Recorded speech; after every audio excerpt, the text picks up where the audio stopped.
Hello, welcome back to the Swans Cast match preview ahead of Sheffield Wednesday against Swansea City. So we are recording this just as a heads up before the weekend game against Blackburn. So I can't talk about a result that might have happened in that time, but I've got James with me to discuss the Sheffield Wednesday game midweek next week from the Wednesday Till I Die podcast. So welcome back, James. Been here before. Nice to have you back. Yes, thank you for inviting me on, Luke. Do really appreciate it. No, appreciate it. And we just recorded as well, kind of the opposite of this. So if you want to go and find that out, James, we're going to let everyone know where we can find your content as well. Yeah, so it's the Wednesday Till I Die podcast. You can search on all the major podcasting platforms, even on YouTube as well. The main episode goes out on a Sunday evening live. So we'll be talking about this game, obviously, the following weekend. And tune in. And I'm sure if you beat us, there might be a few tuning in. If we beat yourself, I'm not expecting too many Swansea fans coming on, to be perfectly honest. No, fair enough. We never know. I think some people like the Championship. It's always good to know where you can go and get some good content elsewhere, as I'm sure a couple of them might jump over. But yeah, let's look ahead to this week then. Before I really touch on this season, though, I just want to get an overview of last year. I think your season was quite interesting. You obviously came up from League One at the time. I think, did you manage to break a record for the worst start in Championship history? I think that might have been something I was floating around at one point. I know for us, you did us a favour at the start of the season, which I know you didn't like me mentioning just now, but gave us our first win when we were desperate for a result. And I know that's probably not what you wanted at the time. But ultimately, it all worked out in the end. And I would say it's probably one of the best turnarounds of a season that I've seen. So in regards to how you expected last season to go and how it actually went, what would you really say about that? How do you feel about that? Well, obviously the season prior to that, we needed a miracle to beat Peterborough in the playoffs, and we got one of those. Yesterday, after the start we had, we needed yet another miracle. And they said that lightning never strikes twice, but it certainly did. In that we found enough to manage to stay up. It was last season was just one of those ones where, like I said, it started really poorly. 10 games in, Cisco left. Probably 10 games too many, to be, if I'm perfectly honest. He started the season really poor. We didn't get a win in those first 10, and it just looked like we were going to be going straight back into League One, fairly easily, to be honest. And Danny Röhl came in, an absolute breath of fresh air. Just in the style of play, we actually saw some sort of identity which we didn't have when Cisco was here. He didn't really know what Cisco was trying to do, even throughout pre-season and in the opening games. There was it was really difficult to see what we were actually trying to achieve. Whereas Danny came in and he's got all these principles, a great pedigree. He's come from from the German national side as assistant manager. It is his first managerial job, but he was also at Bayern Munich before that, and through the Red Bull program, Red Bull Salzburg, or Red Bull Leipzig, I think. Sorry, one of the Red Bull teams. Anyway. But he's come through that system. So very much a young, forward-thinking manager.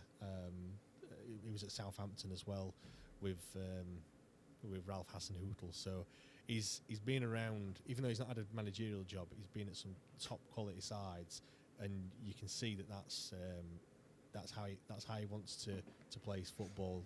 Kind of, I suppose, emulating what he's seen so far in his kind of coaching career. He's got last season. All right, there were times where we had some really heavy defeats. 6-0 against Ipswich hurt quite a lot. Ipswich, we came up with them the season before. They beat us by 2 or 3 points to get automatic promotion. All right, I know they're playing in the Premier League now, but at the time when we play them, and you're thinking we were the same, only a few months ago, and then they're beating you 6-0. That doesn't help.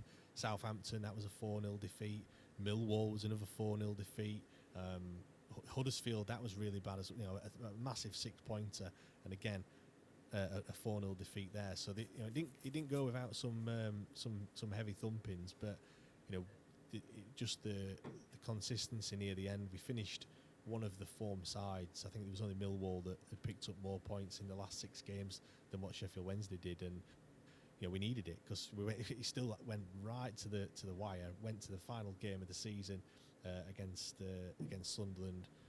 We beat Sunderland. We even we beat West Brom the week before, and in hindsight, if we not have beaten West Brom, we might not be sat here talking to you. We might be talking to Accrington Stanley or Mansfield or someone like that.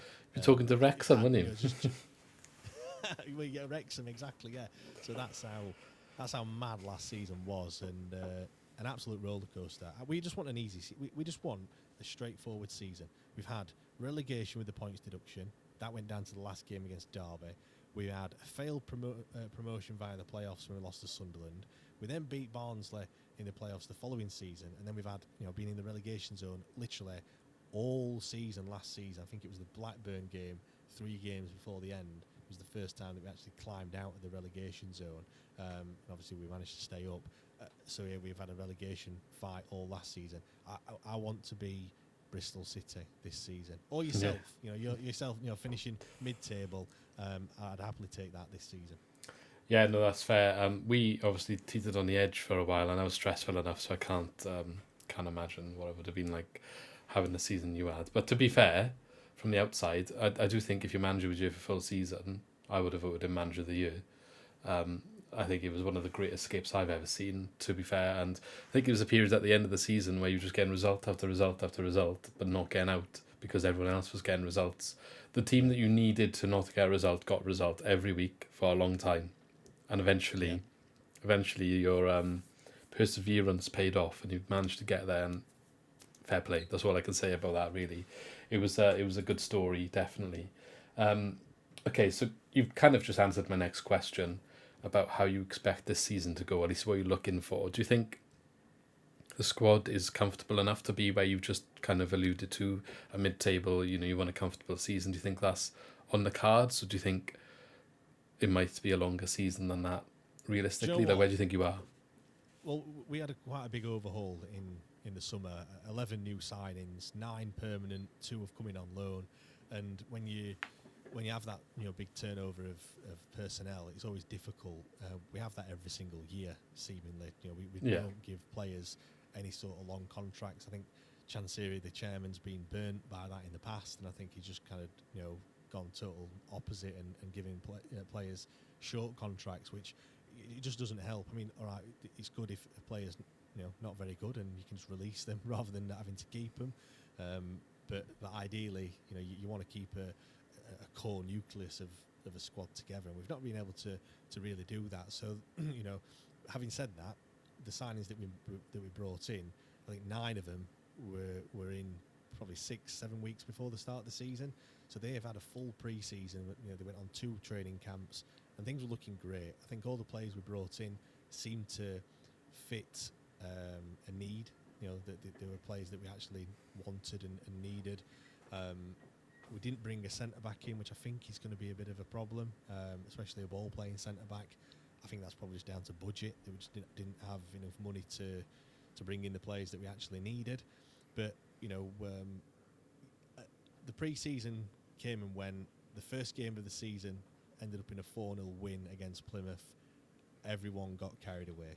We all thought that we were going to be finishing in the playoffs and we were going to have some sort of playoff charge. The next 3 games were all defeats: Sunderland, Leeds, and then a really poor defeat against Millwall away from home. You can take the other 2, Sunderland away, at Leeds at home. Yeah, they're always going to be difficult games, but the Millwall one really hurt, and I think that's just kind of added a bit of perspective to this season and kind of knocked us down a peg or 2, because I think people realise now we're not going to get up near the dizzy heights of the playoffs. Yeah, I think we do have the personnel to be able to finish comfortably this season, and I think Danny Rill's spoken about there's a long-term solution. It's not just going to be one transfer window and we're going to suddenly be a team competing up at the top. It's going to take a while, which is quite refreshing, really, in that he's looking at a long-term future at the football club rather than just trying to do a smash and grab. So in answer to your initial question, I think yes. Over the course of the season, I think we'll have more than enough to finish in mid-table. We haven't quite got the strength in depth, and like I said, we're lacking in the centre back department, if I'm being perfectly honest. But there's another transfer window coming up in January, and like I just alluded to, he's got more of a long-term plan, really. I think it sounds quite similar to where we are regarding the players we have and where we should be, and maybe having a decent time of it on the pitch, but in reality, when the results set in over a full season, probably where we're going to be is in the middle somewhere. Something's very similar from that regard. Okay, so you've mentioned some of the incomings and outcomings then, and you've said there's been a lot of change. What sort of style of play can we expect to see from you? I know you mentioned to me in the video we recorded earlier that you were looking at a more possession-based system that perhaps isn't the case anymore. So what would we expect to see on the pitch in this game? Yeah, anyone that watched us against Plymouth in that opening game of the season, which was live on Sky, we're not playing like that at all. Right now, that was very much front foot football, high press, controlling the game in terms of the possession, creating a hell of a lot of chances, and it looked incredible. I'm not going to lie. A lot of people said that's probably down to Plymouth not being very good, which, given the next 3 games, was probably the case. Danny Rill, I think, he's kind of relaxed some of his principles somewhat, and we're not quite playing that possession-based front foot football. We are allowing teams to have the ball and just being really resolute in terms of in defence. Teams aren't creating many chances against us at all. But we're frustrating teams. You go back to the West Brom game. Yeah, they had a lot of passes, but the vast majority of them were just between the back four, just passing it around. They might get to the final third, but then that was it. They couldn't get any further, and it was just frustrating the team. And I think Danny's seen that the players that we've got, because even though he has had a full pre-season, and I mentioned 9 new permanent signings coming in, there is still players that are there that aren't his, that have that have come from Cisco Munoz, or even even managers that we've had previous, like Darren Moore. So he's I think he's realised that the players that we've got, the system that we're playing now, which is give up a bit of possession, try and catch teams on the break. We've got some fast wingers, Anthony Masaba and Jerry Gassama are 2 that are really, really quick, get you on the edge of your seats, and can really punish teams. Especially, the goal that we scored against Coventry at the last minute, that was Anthony Masaba picking the ball up in the middle of the park and just running with the ball and driving forward, which has been more effective for us, really. And I think that's what it comes down to, what's been more effective. And whilst it don't look as good on the eye, because like I said, the 4-0 win against Plymouth was the best football I've seen in a very, very, very long time. We're not playing anything like that, but what we are doing is like I said, being more effective. We're converting more of his chances, and we're picking up more points, which has got to be a positive. Yeah, some of that what you just said worries me in regards to how you're frustrating teams with their chance creation, because that's definitely been one of our weaknesses this season, is creating chances and passing around the back four then when you're not able to break teams down. Well, our possession we'll in the see. last 4 games has been less than 50%, and against West Brom it was 31, and that was at home as well. So and you managed to win that game. We did, yeah. I think it was a 3-2 win. So and do you know what? The performances since we've kind of given up a bit more possession have been a lot better, which sounds mad. You want to see your team on the ball more, but I think when you've got a lot of possession but you're not really doing a great deal with it, I think naturally you just, as a fan, you just feel like the performance isn't quite as good, even though you are, quote unquote, dominating the game. Yeah. Well, maybe we'll see a repeat of that this week. Hopefully a different result from our perspective, but it sounds like there's a lot of signs there that whatever happened against West Brom might be a similar scenario, perhaps with less goals from our side. So we'll see. We'll have to wait and see, of course. What's the sort of lineup that you'll be, not lineup necessarily, but what formation are you playing? And in that formation, what key players would you say are there for Swansea fans to look out for? Yeah, so we've switched to playing with 3 centre backs and wing backs now. when I mentioned about the change in the style of play, that coincides with a change in the formation as well. And I think that I mentioned not signing in a centre back. I think having three of them now helps in a way. I think we've got the likes of Akinfenwa, who is he's a left-sided centre half. He can't play in a back four really, and he can't play a left back either. But he's played really well in the past couple of weeks as that kind of left-sided centre half alongside Deshaun Bernard. In terms of players to watch, Shea Charles has been absolutely fantastic since he's come in. He's one that we've signed on loan from Southampton. He's Northern Ireland international. Played in the 2 games that Northern Ireland played in the past week, and they're all raving about him, which is great because at least it kind of backs up what we think about him. He signed in 2 or 3 games like at the end of the transfer window, 2 or 3 games into the season, so he's not been here since the start, but he's so cool, calm and collected on the ball.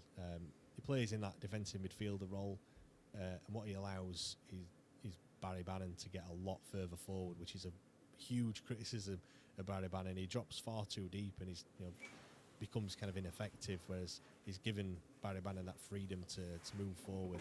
And he's someone that Barry Bannon really trusts as well. He signed for 10 million from Man City when Southampton brought him in. So, and you can really you can see that he's worth that much money, if not more. They always say never fall in love with a lone player. Well, we've all fallen in love with Shea Charles, I feel, at the moment. And if someone says anything different, they're probably lying. I mentioned Jerry Gassama and Anthony Masaba. They tend not to play together, so you'll either one of those will probably start. Gassama started and scored. Masaba came off the bench and got an assist in the last game against Coventry. That's those. One of those two, certainly someone to look out for. We've used 21 players so far this season, Luke, and Danny Bill's not afraid to rotate the players around. We do seem to have, as much as I mentioned, some of the strength in depth, we do have kind of 2 players in each position, and all right, the performances recently have been a bit better, but there's not been many players that have actually stood out really to say, this position is mine. Shea Charles and obviously Barry Bannon. Barry Bannon's a given. He just starts every single game. Shea Charles should start every game from now on in. But other than that, there's not many positions where you can certainly definitively say this player will play. Even likes of Deshaun Bernard, Jamaican international.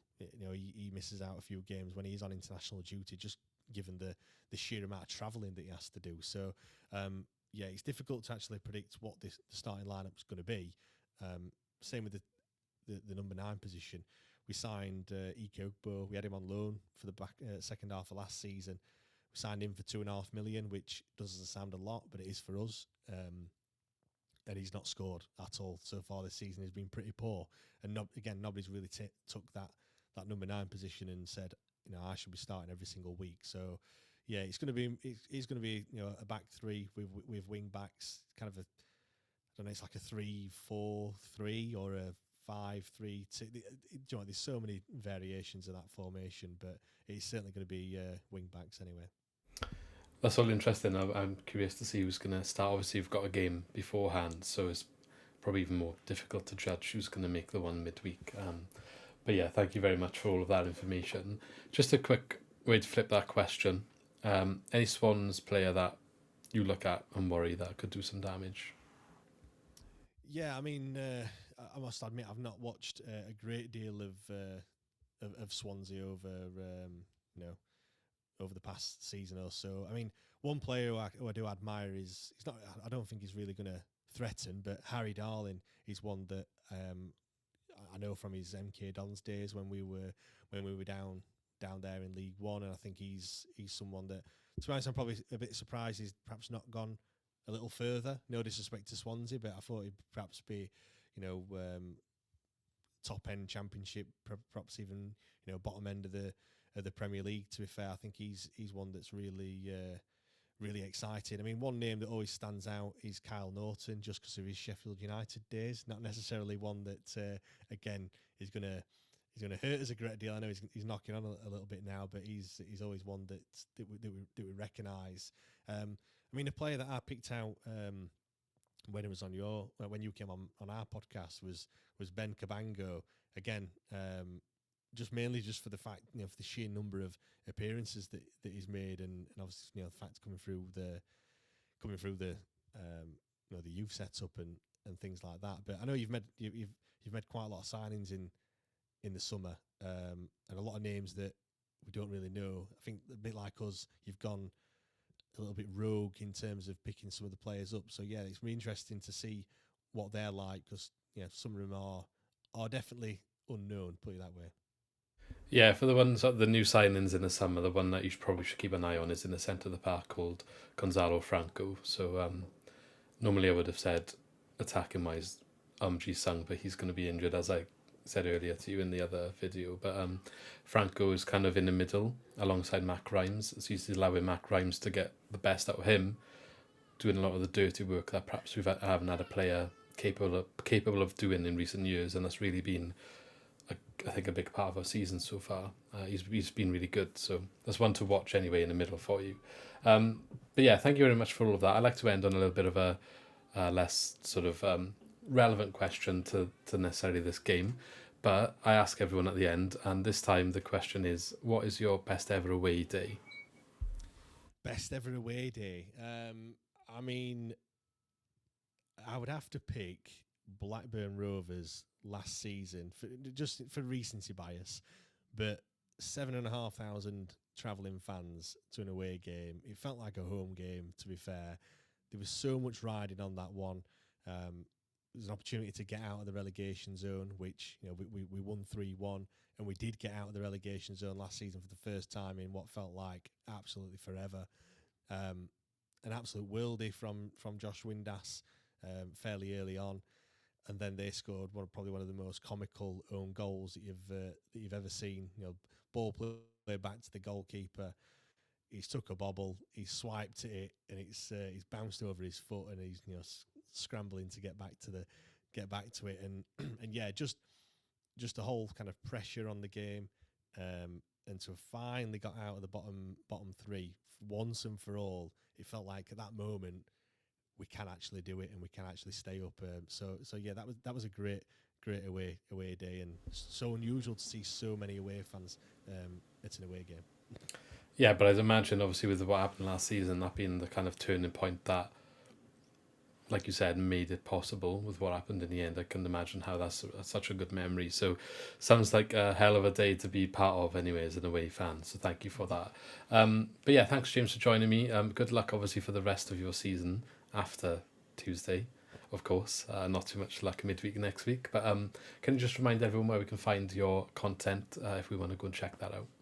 Yeah, no problem. So yeah, you just search for the Wednesday Till I Die podcast on all the major podcasting platforms. We're on YouTube as well, and on all the socials, it's at WTID Pod. Thank you very much, and I guess we'll chat to you later in the season as well. So good luck, and yeah, we'll see you soon. Great stuff. Cheers, Lou. Cheers.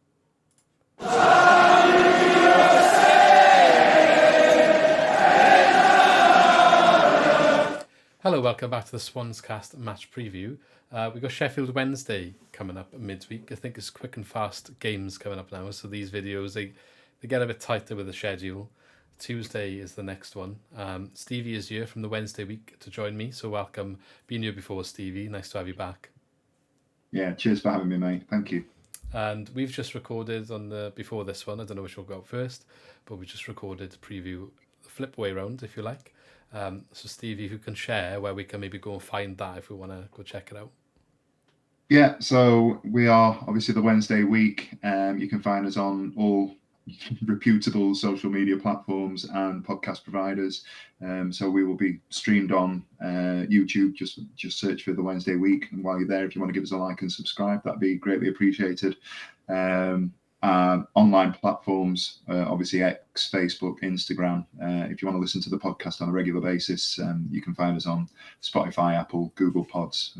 We're everywhere. Just type in the Wednesday week. So go check that out anyway. You'll hear me ranting about our lack of goal scoring, as you always do, I'm sure. So if you want more of that, that's the place to go and check it out.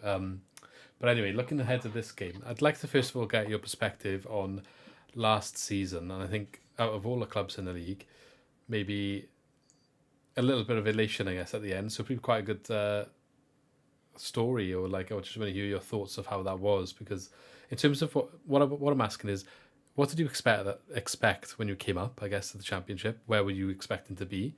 And then based on how your season went, how did you feel throughout it all? You can probably see by my big beaming smile on my face that last season was it was one to remember. We've had as a fan base, we've had 2-3 years of some incredible highs and some disappointment along the way as well. But you know, from a League One perspective coming up, we just missed out on the playoffs the season before the season we got promoted. Sunderland pipped us to it, and then we went on an incredible run. The season that we came up with Plymouth and Ipswich, where we went 23 games unbeaten.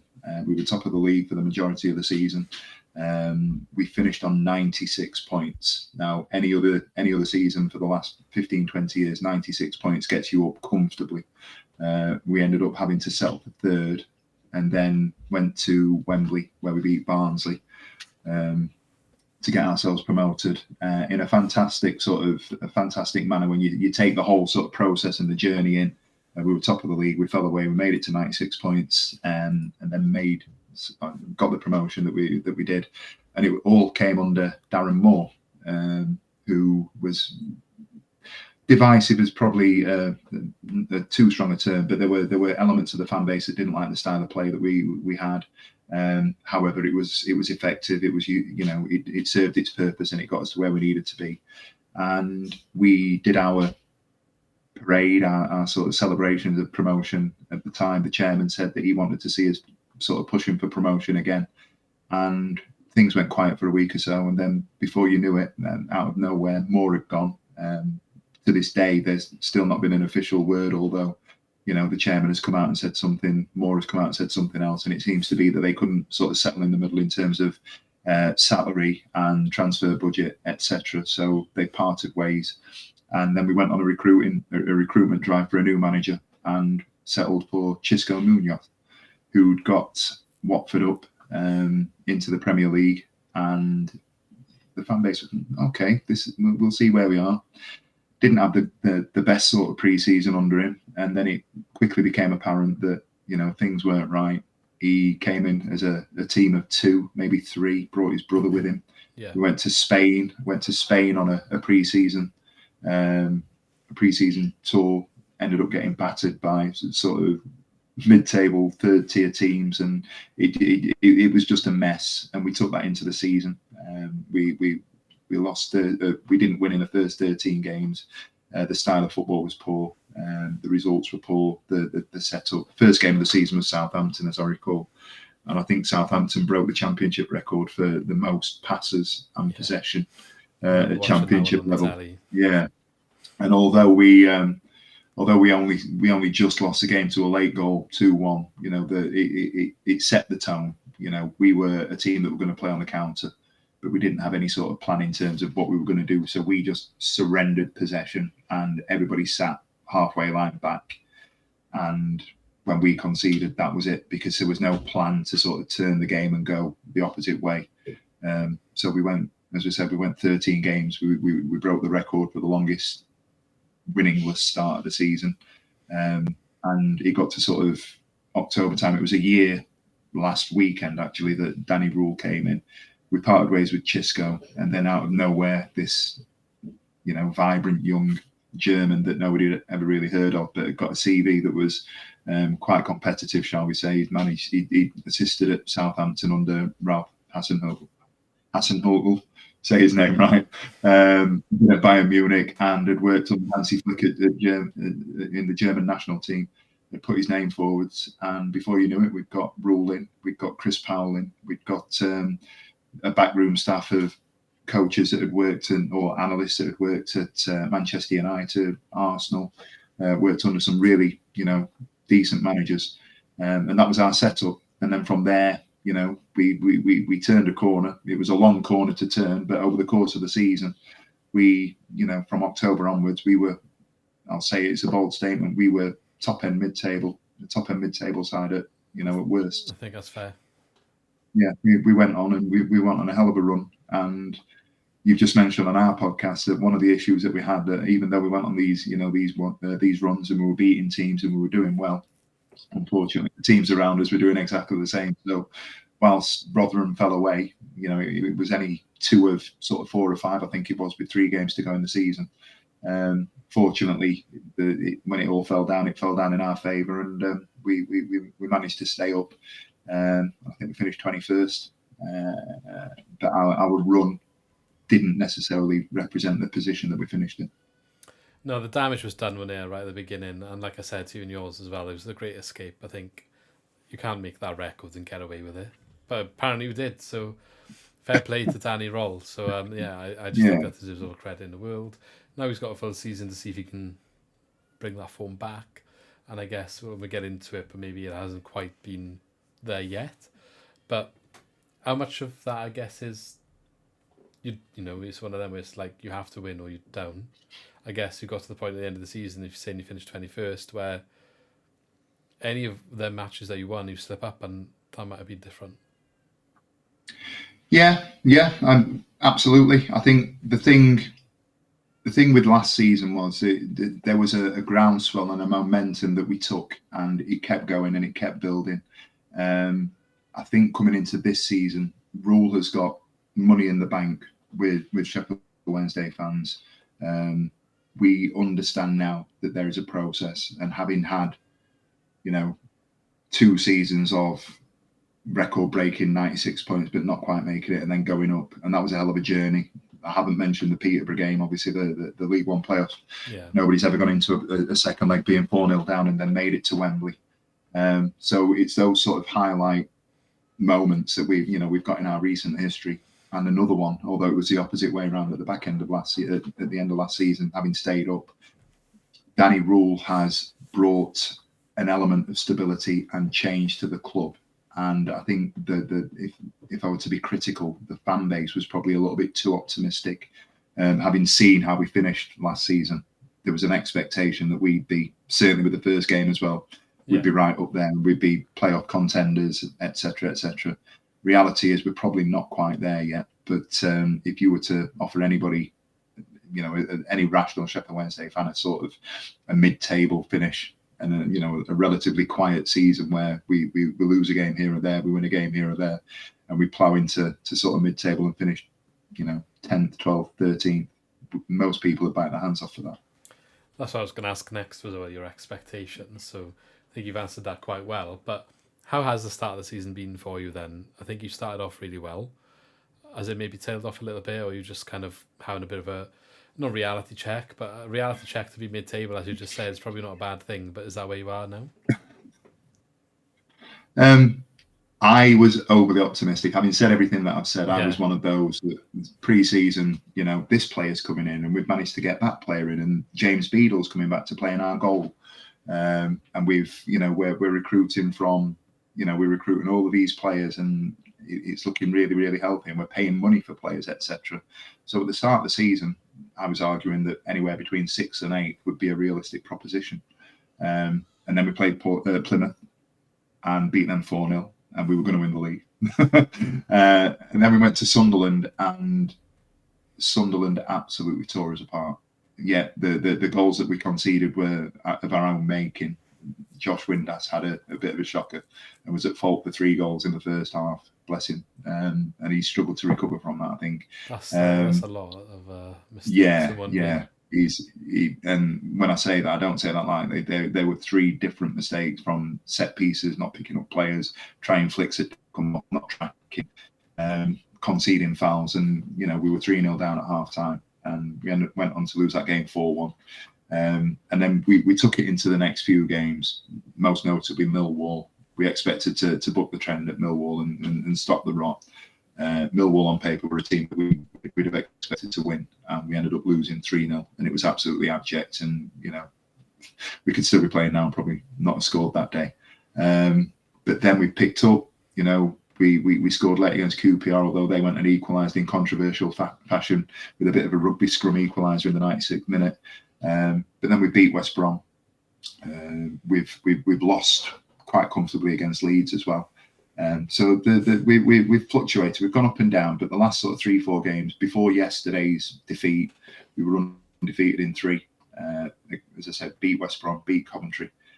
So we were on that upward trajectory, if you like. And I think that sort of the feeling at the moment with Sheffield Wednesday fans is that now that we're starting to find our feet and things are settling, we can start to go on a little bit of a run. Not to push for playoffs, but certainly to sort of consolidate in the middle of the table. So some changes in the summer with the playing squad. Obviously, one notable name that has come in is Jamal Lowe from a Swansea fan perspective. Can you tell me a little bit how he settled in and any other key names that might come in that we need to be looking out for in the squad? Yeah, I like Lowe. I think he's all right. He started the season well, scored a goal, and was a key player in the own goal that Plymouth scored in that 4-0 win. And as we said, he started the season as a starting player. As things have not worked for us, Danny Rule has come out and said he didn't know what his best 11 was, and as a result of that, Lowe spent a little bit of time on the bench on the sidelines.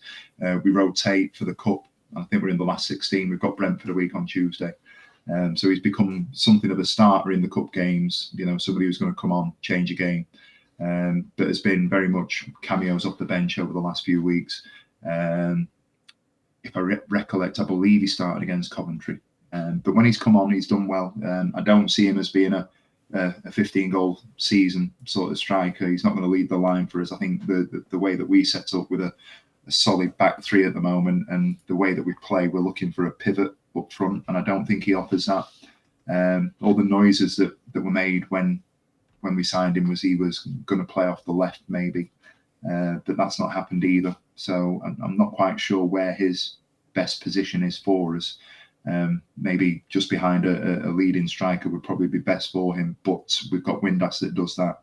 We've got other players that are playing in that position when we play that formation, and I don't think he's first choice. However, having said that, I don't think he's done a lot wrong at the moment. I think he's got 3, maybe 4 goals for us this season. So it started relatively well, but he's not necessarily a front runner for leading the line week in, week out. In terms of other players that we brought in, the marquee player of the sort of the transfer window has been Shea Charles from Southampton. We've got his brother in goal.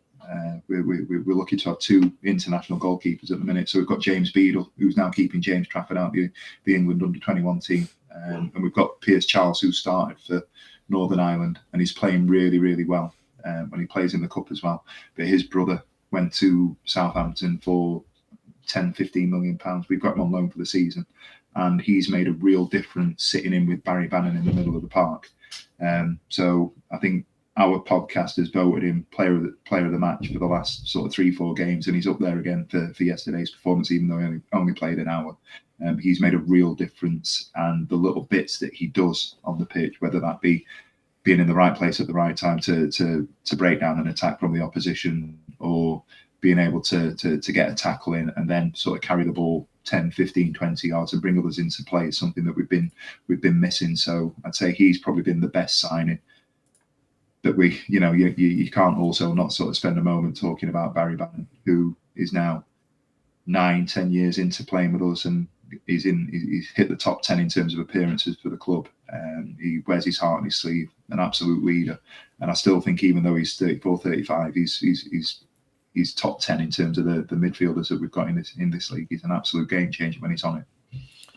We like to rate Matt Grimes pretty highly, so it'd be quite interesting to see how the midfield stacks up in this one. I think yeah, be quite an important area of the pitch potentially. Not that we do much going forward, mind, so it might not even matter how well it's in the middle, but there we go. We'll have to wait and see what happens there. Have you got any names from Swansea that worry you, or you look at thinking maybe could do a bit of damage? Is it Cullen? Yeah. Yeah, Cullen. Just I can't profess to have a lot of sort of knowledge of Swansea. The two that stood out were Grimes and Cullen. The little bits that I've looked at, your sort of your rudimentary research, it seems to be that he's the one that although you're not sort of free scoring, he seems to be the guy that when he's had his opportunity has sort of stepped in and taken the chances that other people haven't. We are notorious for allowing players that haven't been on great runs of form to get an opportunity to score a goal here or there. So it wouldn't surprise me. I know that we've talked about it previously on our channel, but you guys having not scored more than a goal in a game, I think other than one in the cup, I think that's right. And, just Preston when they didn't have a manager, that's all. There you go. That's the other one. Coventry, we scored 2 Coventry. I think we haven't conceded more than one in a game. That's it. I can see you guys coming in and potentially if it doesn't go to pass, it wouldn't surprise me if you get 2 or 3 goals on Tuesday night, because that's the Wednesday way, to be honest with you. And I can see Cullen potentially being somebody who sort of kickstarts his season a little bit. So I'd be worried about him. And as I said, Graham's in the middle of the park. I mean, both those strikers are struggling a little bit. If you it depends. I don't know if it's their fault or the way that we're playing necessarily, but Cullen came out under a bit of criticism, I think, against Blackburn. So based on what you're saying, maybe he will turn up and get a chance. I hope so. Anyway, it'd be nice to see him get another goal. Okay, that's pretty much everything I've got there. But I do like to end all the videos with a bit of a novelty question, and at the moment I'm asking, what is your best ever away day? It's not that bad, to be fair. It's just putting you on the spot a little bit. My best ever away day. I could go for the obvious answers would be as a kid being at Wembley in 1991 for the cup final, but that's a bit too cliche. We beat Man United in the League Cup final in 91. I'm not going to class any finals. I'm not going to class any finals as away days. What I am going to go for, I am going to go sentimental, and I've got a season ticket with my little girl. She's only 10, and her first away game was MK Dons a couple of years ago in League One. It was a Saturday night game that was on Sky. We were wearing the pink kit, and Barry Bannon scored from the halfway line. I'd ummed and ahed about taking my daughter, who was, as I said, she was only 8 at the time, to an away day, especially on a Saturday night with an away end full of heavily drinking sort of Sheffield Wednesday fans. But we stayed in the hotel that was at the ground, walked in, and to this day, we all live sort of busy lives. We've all got things that are going on. I know we were talking earlier. You were busy at work yesterday, which is a bit of a kicker. Football's a big release for me, and spending time with my daughter is. And I maintain to this day that 3-2 win on Saturday night in front of the cameras is the reason that she loves the club as much as she does. So I could talk about going away with my friends and having drinks and beer. I can talk about going to Wembley playoffs and so forth. But for me, the one that I'll always look back on was the first time that I'd taken my daughter away. So we went to MK Dons and made a night of it. That's something I hope I get to experience. I've got 2 young boys now, so when they get a little bit older, we'll see if hopefully I'm not going to force anything, but if they get into the football and taking them down, and that's something I definitely look forward to if that happens. So good stories to hear. Really nice. Thanks for that one. Anyway, thank you, Stevie, for coming on again. I'm sure we'll speak to you later in the season, but if you can just remind us where we can find all of your content, please. The Wednesday week on X, TWWcast, Instagram, Facebook. Search the Wednesday week on Facebook. We're also on YouTube. Shameless plug. We're up. Voting's now closed, but we are up for one of the Football Content Awards this year. So if there's any sort of channeling, fingers crossed from Swansea fans, we'd appreciate any sort of distant support. We're down at Tottenham on the 21st of November. So yeah. Good luck. Appreciate that. I didn't realise. So good luck. Fingers crossed for you. I hope you get some recognition there. It's really well. I mean, even getting there is obviously a good recognition for you. So see if you can get over the final hurdle and bring something back. But I'm sure you'll have a nice day out regardless. I hope so. Shame it's a school now. I mean, get a week off work and celebrate all week. Anyway, thank you very much, Stevie. Good luck for the rest of your season, of course, after Tuesday, you too. Obviously. Absolutely. But we'll catch you again later in the year, and have a good one. Thank you. Thank you. Cheers.